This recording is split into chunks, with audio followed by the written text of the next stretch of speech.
Recently, the news was revealed that made people feel both uncomfortable and a little bit of irony about the information that Prince Harry is permanently in a state of paranoia because he's scared that his family will betray him. Oh, yes. So, we're going to update this specifically in today's newsletter. Welcome back. We are Kate Middleton and the Queen channel. Prince Harry, the Duke of Hypocrisy, launched a disgusting attack on his family recently. His allegations against his estranged family have reportedly led to Harry being on edge over his relationship with the royal family. And according to royal author Tom Quinn, Harry, who turned down a recent opportunity to reunite with his brother, is paranoid that the monarchy is going to launch a counterattack. Speaking with the Mirror, Tom said, because Harry is so far away now from the day to day lives of the rest of the royal family, he's permanently in a state of paranoia about the firm betraying him, or doing things without letting him know, or planning things that will make him look bad. Honestly, I think the best Easter present from the Easter Bunny would have been to hear that Harry and Meghan have been exiled permanently. They simply don't have any value to most sensible people, and they have shown us that over the last 5 years. Or perhaps Harry is worried about the few secrets that are going to more than likely be exposed in the next year. So Harry's laying the groundwork to blame Camilla or the royal family for the exposure of these secrets. Now, there was certainly a time when I was also not the biggest fan of Camilla, but I mean, Camilla has worked her butt off over these years. As time has gone on, I have seen her for who she is. She's incredibly loyal to Charles, and she is good for the monarchy. And I don't believe Camilla would ever do anything to hurt Harry. I mean, Harry is the son of her husband, and especially now with Harry's life being turned upside down over the past few years. One thing I would love to say, though, is that everyday Americans do not appreciate the behavior of Harry and Meghan, and especially the way they treated the late Queen during her grief for Prince Philip and during her last years on this earth. I mean, who treats a 96-year-old grandmother that way, especially when she's not in good health? The media in America do not represent the people of America. Let me make that clear. Harry and Meghan have also brought all of this mess on themselves because they're so arrogant and they're so cruel. I mean, the treatment of William and Catherine is appalling, and it just shows how jealous they are. Polls in the US are showing that William and Catherine are well respected and well liked in the US, but not Harry and Meghan. They come in at the very bottom of the list. So again, Harry's trying to cry victim. He believes himself to be a victim of things that he imagines could happen. And in the process, he disparages his own family once again. The fact is, Harry, you need to accept that people don't really care all that much about you anymore. I mean, your drug abuse is something we know about, and it made me lose a lot of respect for him, actually. So maybe he is related to the royal family by blood, but most people do not view him as a part of the royal family at this point. Harry needs some serious psychological help. Harry is the one that the royal family has got to watch out for. I mean, he and Meghan are dangerous. And I've never heard of Harry really going to rehab for drug abuse, so he is the one who has now revealed all his secrets. The reason Harry is so paranoid is because he has fried his brain on drugs. When you read that book Spare and when you watch his interviews, especially the one where he says that he was brought into the world to serve as an organ donor for his brother, it's clear that there's something seriously wrong with him. And honestly, even though Diana was an amazing woman in her own way, she did have her own mental problems. And I think Harry inherited all that. But the sad thing is, he didn't inherit her good characteristics. And Meghan Markle is just doing everything she can to make him even crazier. Now, Meghan Markle is not what I would call emotionally intelligent, but she sure is sly. She is clever in a very scary way. I mean, Harry's IQ is not very high. He's no match for Meghan. And he can't see that he's the one who behaved so badly, and that, of course, he needs to change his life.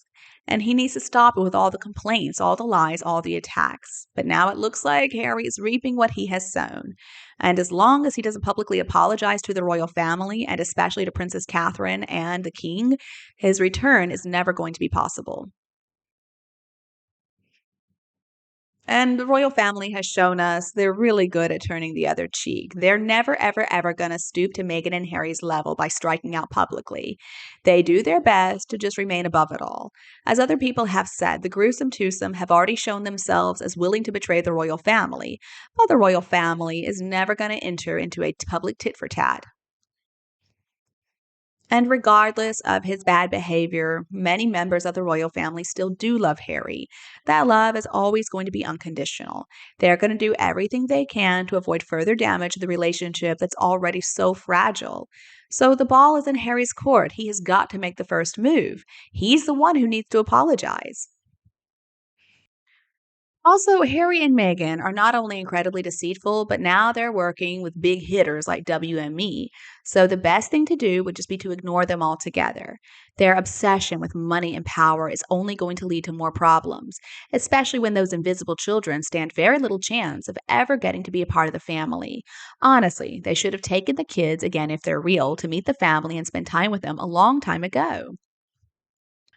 So, yeah, I mean, I do kind of laugh when I hear that Prince Harry is permanently in a state of paranoia over worries that his family is going to betray him. I mean, is he talking about the way that he betrayed his family? It looks like he can dish it out, but he sure can't take it. Maybe he should have thought of that before he went off on them, before all the lies, all the attacks. Harry needs help. He needs help from a good psychiatrist and psychologist too, I guess.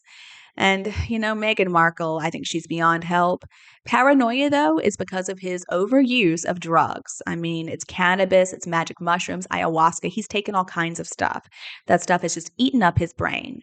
Now, when Meghan entered a relationship with Harry, she was so proud of the fact that she made him stop taking all his prescribed medication because she thought that she was going to be able to cure him. She was going to be able to make him better.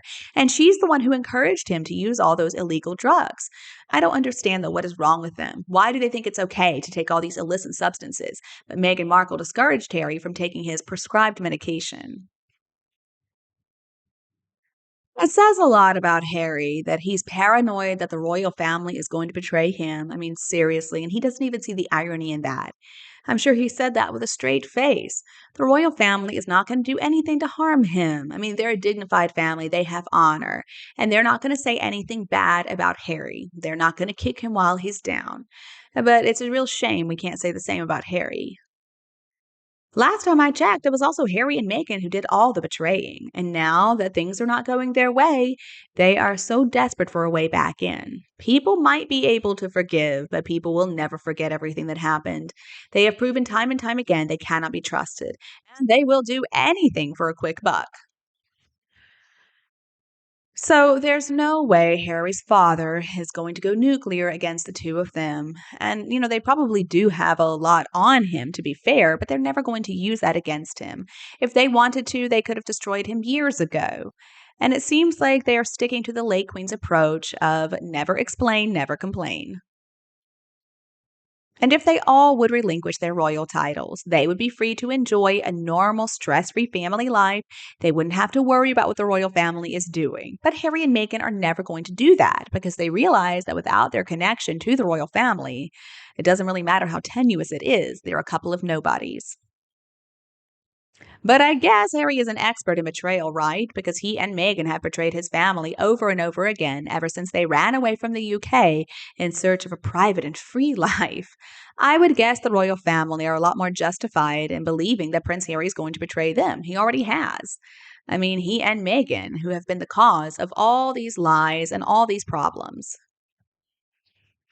And Harry just assumes because he is playing the victim and scheming that the family is plotting something behind his back. No. Meghan Markle also eggs on this paranoia for her own benefit, of course. I mean, even on an empty street, she wants protection. Now, sure, there are Nazis, there are white nationalists, but they're not on every street corner. Paranoia is also not a disease. It's really kind of more of a character trait. Megan's perspective is just all messed up. I mean, they're convinced it's them against the world. And I'm sorry, but that kind of outlook cannot be cured. The more you talk to people like that and try to reason with them, the more insane they become. Harry and Meghan just don't listen to any argument, no sane argument at least. And many people are like that because of the way they were raised, especially what they experienced in early childhood, and especially if a person with that kind of character raised them. And God rest her soul, I do believe that Diana also thought the royal family was against her sometimes, and that may be where Harry gets this idea. So when he says that he wants things to go well for Camilla, he speaks in a way that's really degrading and disrespectful towards her, and I'm sure it's intentional. Harry needs to grow up. He needs to act mature for once and face the truth. Charles loved Camilla before his arranged marriage to Diana, and yes, it basically was arranged. Now, she agreed to that marriage knowing that he didn't truly love her. And that's where this story of Diana as the saint completely falls apart. William, at least, is a grown man, and he can face the truth about his mother. He still loves her, absolutely, but he recognizes that she had her flaws. And I also believe that excessive guilt is the cause of Harry's paranoia. Well, he needs to apologize, and if he doesn't do that, this is going to affect his children if they're real. Guilt is not an easy thing to live with. It really eats away at one's soul.